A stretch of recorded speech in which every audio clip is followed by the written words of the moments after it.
dear students, welcome to my channel. Today we are going to start another topic in the chapter business environment, that is demonetization. If you see to the word demonetization, the literal definition of the term demonetization is it is simply an act of removing any currency from its status of being legal tender. Here the word which is of most important is legal tender. What is legal tender? Legal tender means this is any currency and every currency which is being issued by Government of India, RBI, is having or ensuring is a kind of a promissory note, and it ensures that each and every individual who is trading or exchanging their goods and services in terms of those currencies must have faith in government's decision that in case of any mishap, government will recoup, government will repay, government will ensure 100% safety of their money invested. So legal tender, if you see only currency note in India, only currency note and coins up to rupees 1000 as per Indian Coinage Act 2011 is acceptable as legal tender. Any other form of money, any other form of payment can be discarded by common people. If we see that how demonetization took place in India, so till the date, till 2016, which is the recently observed and recently witnessed demonetization, there has been two other phases of demonetization in India. If we talk about history, we can see in the year 1946, rupees 1000 note and 10,000 note were removed, were abolished from its status of being legal tender, whereas it has been reintroduced in the year 1954 by the government again.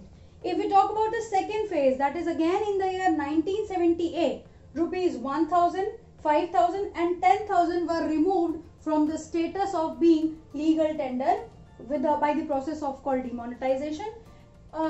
And at this particular time, Mr. Morarji Desai was the then Prime Minister of India.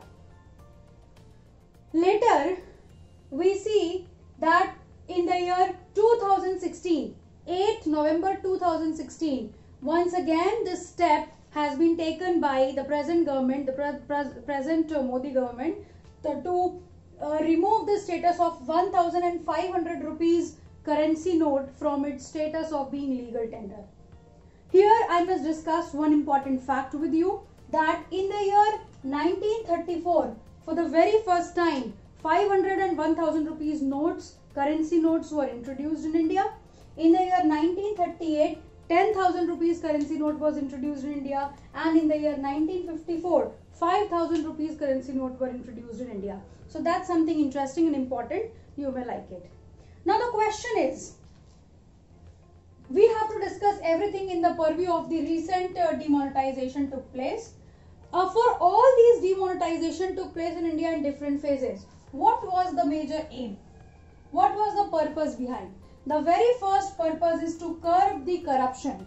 Yes, any kind of demonetization, any kind of such act of scrapping the currency is for the very first reason being to curb the corruption, to have a control over the increasing corruption in the particular country.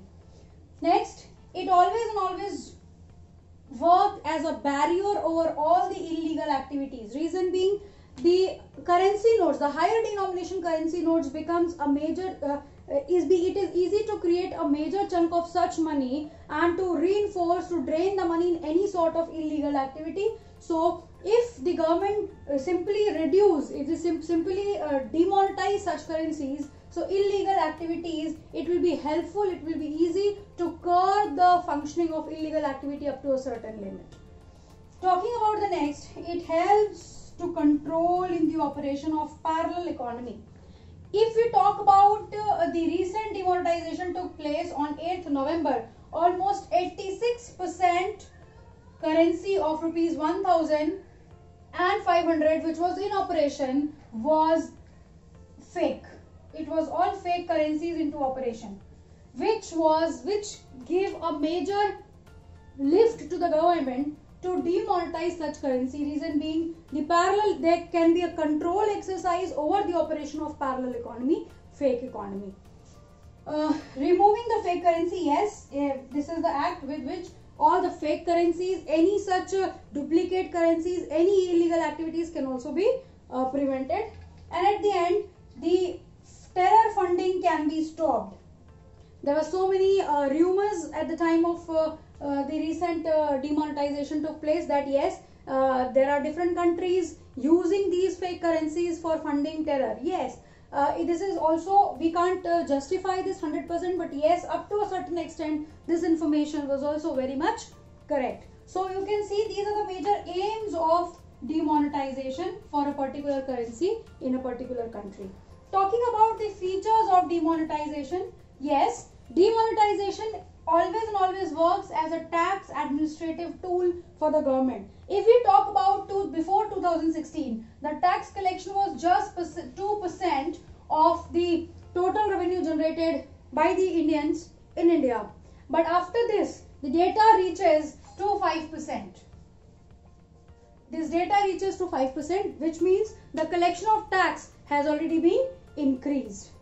Next, non-acceptance of tax evasion. This demonetization always a very bold and very clear move by any operating government towards the citizen that any sort of tax evasion will not be entertained.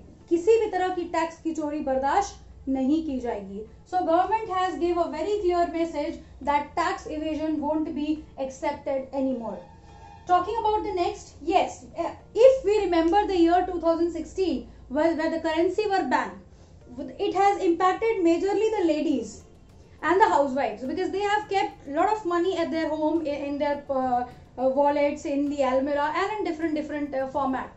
So when demonetization took place, they have helped their male members in the family by offering a big amount of money to be exchanged, which means this is called leakage of money from the economy. When we keep money out of circulation and we do not invest it in any financial channel, any formal financial channel, this is called leakage of money from the economy. So this was also a move to bring the total saving which has been leaked from the economy now to be reintroduced, now to be channelized into formal financial systems, say banks, post office, and many other different ways. So government was also wanting to bring lot of money back into circulation, injections of money in the circulation. So this was channelization of savings into formal financial system. And at the end, yes, it is the entire move leads towards the creation of cashless or cash-light economy. What is cashless or cash-like economy?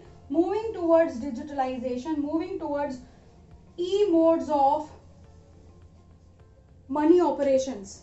E-modes, which means use of more use of Aadhaar enabled payment services, more and more use of IMPS, more and more use of UPI, BHIM, and many other platforms which Government of India was also offering to the common people for the purpose of exchange or transactions of money in the economy. Talking about the impact, how the whole changes has impacted the economy. So when we see the interest rates has seen a decline. Yes, there was a sure decrease in the interest rate operating in India. Private wealth, yes, as the investments in real estate, as the functioning in different sectors have been reduced, there were less number of operations in hard cash was taking place. So public wealth was also, private wealth was also has seen a sudden decrease. If we talk about public sector, yes, it didn't affect public sector at all. Public sector remained neutral with this demonetization. If we talk about digitalization, yes, the digital market gets a boom. You can see normal ordinary vendors, sabji wala, fool wala, phal wala is also offering us Paytm services. Google Pay, Paytm, Phone Pay has tremendously increased. The operations of all digital platforms have tremendously increased. So digitalization got a boom in India. If we talk about real estate, yes, there was a major setback to real estate industries because the prices of real estate has suddenly jumped down. Because reason being, real estate is an area where people mostly utilize their hard cash and all their black money to be parked in. But this has stopped parking of such black money to any other purchase of land, plot, building, and any other forms of real estate. So real estate, and plus Government of India has also introduced the concepts of GST and many other taxation provision. So that has also gave a setback to the real estate industry for a particular year in India. If we talk about tax collection, we have just now said that it is always and always a tax move or to administer the tax in any economy. So tax collection has also witnessed a boom where there was almost an increase of 2 to 5% in the collection, in the total revenue collected by government. So that's all about demonetization in India in different phases, and the major emphasis on the recent demonetization took place in the year 2016. Do not forget to like, share and subscribe the channel. If any query, please do mention in the comment section. Till then, stay safe. Thank you and Jai Hind.